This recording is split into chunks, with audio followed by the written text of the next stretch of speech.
안녕하세요. 여행작가 박상준입니다. 네이버 카페 동남아 자유인도 운영하고 있습니다. 자, 제가 그 전 방송에 이어가지고 한번 기차로 일본을 여행하는 법에 대해서 한번 방법이죠. 얘기해보고자 합니다. 저 같은 경우에는 그 재팬 레일 패스라고 그러죠. 전 일본 를 자유롭게 그 기차를 타고 돌아다닐 수 있는 그걸 통해 가지고 여행과 숙박을 동시에 해결하는 방법을 좀 많이 써봤었어요. 뭐 이렇게 아까 얘기했지만 우리의 주제가 아주 싸게 일본을 여행하는 방법입니다. 그렇기 때문에 이런 일본의 철도를 외국인 관광객으로서 잘 이용을 하는 방법에 대해서 한번 얘기해 보고자 합니다. 일본의 철도 회사가 대략 한 6개 정도가 있죠. 그러면서 이제 우리나라 이제 경상도, 전라도, 충청도식으로 일본을 권역별로 나눠가지고 각 그 철도 회사들이 이제 나름대로는 독립적으로 운영되는 것 같아요. 그러면서 예를 들어서 큐슈 같은 경우에는 전에 얘기한 전 방송에서 얘기한 후쿠오카, 뭐 기타 큐슈, 미야자키, 뭐 가고시마 등등이 있는 큐슈 레일 패스라 그래가지고 큐슈 지역에서 운영되는 철도 회사가 있고, 저 홋카이도에서는 홋카이도 레일 패스라 그래서 홋카이도 철도 회사죠. 그래서 그걸 다 통합돼서 JR이라고 재팬 레일 패스죠. 통합돼서 가고 있는데, 아무튼 그 6개의 어떤 우리나라 치면 지방자치제와 중앙정부라 그럴까요? 아무튼 그렇게 해서 독립도는 같이 가고 있습니다. 그래서 우리들이 어떤 특정 지역을 여행할 때는 뭐 버스 티켓이나 내지는 무제한으로 다닐 수 있는 어떤 기차 티켓이죠. 그래서 본인이 좀 여행하고 싶어하는 어떤 지역들을 좀 이렇게 가기 전에 한번 무제한 버스 티켓을 사는 게 나을지 아니면은 무제한 기차 티켓을 사는 게 나을지를 미리 사전에 좀 정해놓고 가면은 여행을 할 때 많은 도움이 됩니다. 저 같은 경우에는 큐슈 지역은 버스, 제가 전 방송에서 얘기한 상큐 패스를 이용하는 게 상대적으로 편하고 좀 약간 낯이 익지 않거나 내지는 좀 장거리일 때는 아무래도 특히 홋카이도 같은 경우죠. 뭐 엄청 넓어가지고 뭐 이런 경우에는 기차 패스죠. 패스가 상당히 도움이 됐습니다. 그래서 그러니까 또 이제 다른 게 있죠. 뭐냐면은 본인이 여행하는 기간이죠. 그것이 이틀이냐, 3일이냐, 4일이냐, 5일이냐인데 제가 여기서는 한번 단기 여행객 중에서는 나름대로 최장기인 7일 정도를 한번 생각해 보겠습니다. 한 1년에 한 번 정도, 내지는 몇 년에 한 번 정도의 기회겠죠. 기회라기보다는 어떤 걸 만드는 거겠죠. 보통 이제 직장인 분들 같은 경우에는 휴가 때나 혹은 연말에 한번 계획해 볼 만합니다. 일본 레일 패스를 구매하기 위해서는 한시적으로는 2019년일 거예요. 일본 국내에서도 구매할 수 있게 했지만은 장기적으로는 일본 외부 지역에서 구매할 수 있게끔 정책을 갖고 있습니다. 홈페이지에 나온 얘기입니다. 일단 뭐 아무 다음이든 네이버든 구글이든 일본 레일 패스 혹은 재팬 레일 패스라고 치면은 홈페이지가 나옵니다. 그 홈페이지에서 정보를 획득하고 그리고 어디서 구매를 할지를 아시면 되고요. 또 이걸 뭐 간단하게 설명드리면은 우리들이 많이 이용할 7일간에는 38,880엔이니까 1등석이죠. 40만 원 돈이고 2등석인 경우에는 29,100엔이니까 한 30만 원 돈이죠. 보통 이제 보통석을 구매하실 겁니다.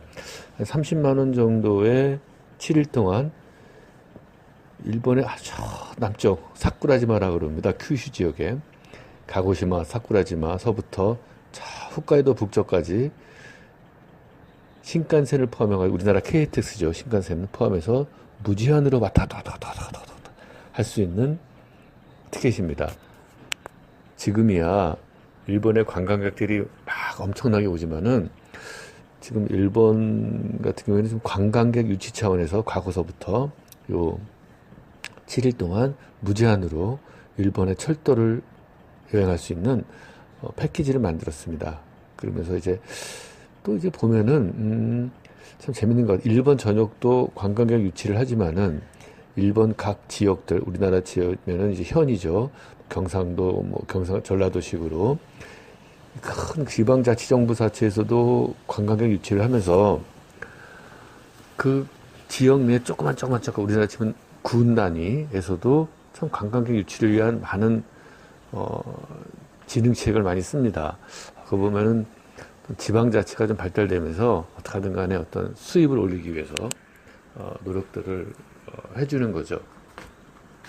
그래서 이 재팬 레일 패스를 구매하시게 되면은 일본 지역을 7일 동안 자유자재로 이제 여행을 할 수 있으시게 됩니다. 그리고 사전에 특히 한국 같은 경우에는 이것을 판매하는 곳에서 이제 그 판매를 하시면 되고요. 그리고 여기 보시면은 다 일본 전역의 JR 노선도랄지 신칸센 노선도 그리고 재밌는 게 있습니다. 버스도 탈 수 있어요. 좀 재밌죠? 그게 뭐냐면은 우리나라도 보면은 그 국철이 있고 지하철이 있죠. 그런 식으로 이 일본 같은 경우에는 말 그대로 중앙정부에서 각 지방정부들이 6개 철도회사가 있다고 그랬죠. 이 운영을 하는 것들을 JR이라고 그럽니다. 그 JR, 재팬 레일패스, JR 표시가 있는 그 철도 중에서 또 연계하는 버스들이 있어요. 그 JR이 운영하는 버스죠. JR 버스라고 그러는데 일부 JR 버스가 운행하는 이 버스도 무제한으로 탈 수 있습니다. 그러니까 이걸 또 사전에 좀 구매한 다음에 정보를 얻으면은 기차 버스를 통해 가지고 자유자재로 왔다 갔다 할 수 있죠. 자, 이렇게 우리가 그 기차 버스를 이용해 가지고 무제한으로 왔다 갔다 하는 과정에서 한번 기차에서 자는 걸 한번 얘기해 보고자 합니다.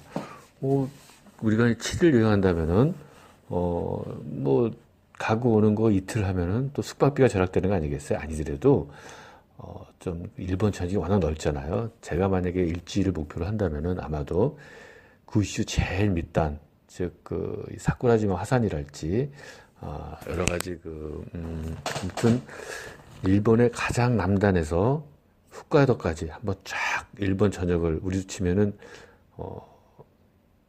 부산에서 신의주까지일까요? 아무튼 이 일본의 최고 남단에서 일본의 최고 북단까지 뭐 최고 남단이라는 게 뭐 오키나와 그쪽은 아니라 어느 정도 철도로 연결된 한도 내겠죠. 그 철도로 연결된 제일 끝에서 철도로 연결된 어느 정도까지 한번 가는 여행도 인생의 추억이 남길 수 있는 여행이라고 생각이 됩니다. 자, 그럴 때 제 어떤 소망 중에 하나가 또 시베리아 기차를 타는 건데요. 뭐 언젠가는 서울에서 유럽까지 갈 수 있는 길이 열리겠죠. 그런데 일본 여행의 그 기차 여행도 재밌어요. 특히 아까 제가 말씀드린 그 7일짜리 무제한 티켓을 가지고 우리가 신칸센도 이용할 수 여러 가지 이용할 수도 있었죠. 자, 그런데 침대차를 이용할 수 있습니다. 근데 그 침대차가 막 멋있는 그런 게 아니라 그냥 누워서 잘 수 있게끔 우리 찜질 방식은 아니고 이제 좀 구간을 정해줬어요. 그리고 1번 특유에 청결합니다. 그리고 또 제가 좀 재밌는 게 샤워도 할 수 있어요. 돈만 좀 내면은. 근데 뭐 굳이 샤워할 필요가 있을까요? 내려가지고 일본의 목욕탕이나 가면 되는 거죠. 그래서 보통 한 밤 10시부터 이제 타면은 저는 주로 동경 쪽 즉 남쪽에서 쿠시 쪽에서 올라왔다가 어느 쪽 구간에서 동경 가는 나이트 트레인 즉 밤차를 타서 아침에 일어나면 동경에 도착하게끔 또 다시 동경에서 규시 쪽으로 반대로 가는 차를 탑니다.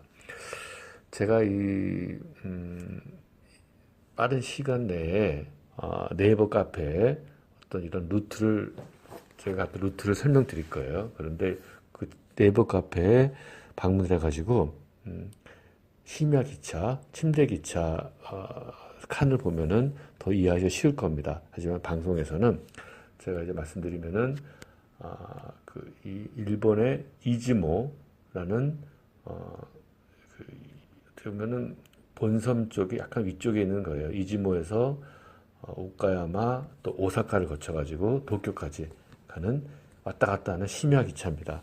그리고 이게 오카야마라는 곳에서 다카마츠라는 시곡구죠.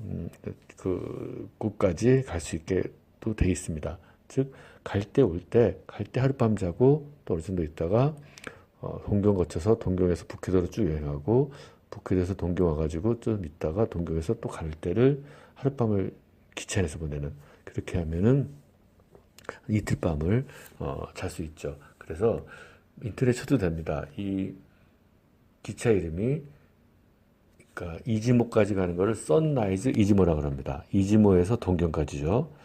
그리고 다카마츠라는 시곡구 섬까지 가는 거를 선라이즈 세토라고 합니다. 다 같은 선라이즈죠. 왜냐면 아침에 일어나가지고 선라이즈 해가 뜨는 걸 보라. 뭐 그래서 아마 선라이즈인가 보죠. 그래서 선라이즈 이즈모는 이 일본 본섬의 혼슈라 그러죠. 본섬의 약간 그 서쪽 끝까지 가는 거고, 그리고 그걸 통해서 이제 히메지, 오사카 거치고 도쿄까지 갑니다. 그래서 보통 제 경험상 한 오카야마 정도에서 갈라지는 거죠. 갈라질 때 거기서 동경까지 가고 왔다 갔다 자면은 뭐 충분한 시간이 되죠. 그리고 우리가 그 시간을 봤을 때 저는 일단 동경까지 가는 목표를 했다면은 오카야마에서 시작을 하는 게 맞습니다. 오카야마에서 시작을 가가지고 저녁에 타가지고 동경에 우리가 도착을 하게 되는데요. 그래서 우리가 가게 된다면은 이제 오카야마에서 대략적으로 10시 34분에 출발하게 되면은 하룻밤 자게 되면은 동경에 아침 7시 8분 정도에 떨어지게 됩니다. 그러니까 적당하죠. 한 10시 34분 정도에 출발해가지고 동경에 7시 반 정도, 7시 8분에 도착을 하니까 아침에 도착을 해가지고 뭐 근처 편의점 가가지고 편의점 뜨끈한 오뎅에다가 편의점 김밥도 먹고 초밥도 먹고요, 도시락도 먹고 그렇게 되면은 하루를 동경에서 일찍 시작할 수가 있습니다. 그리고 동경에서 만약에 이 오카야마를 우리가 또 가게 된다면은 동경에서는 저희들이 밤 10시에 출발합니다. 그러면은 쭉 오카야마에 아침 6시 27분에 떨어집니다.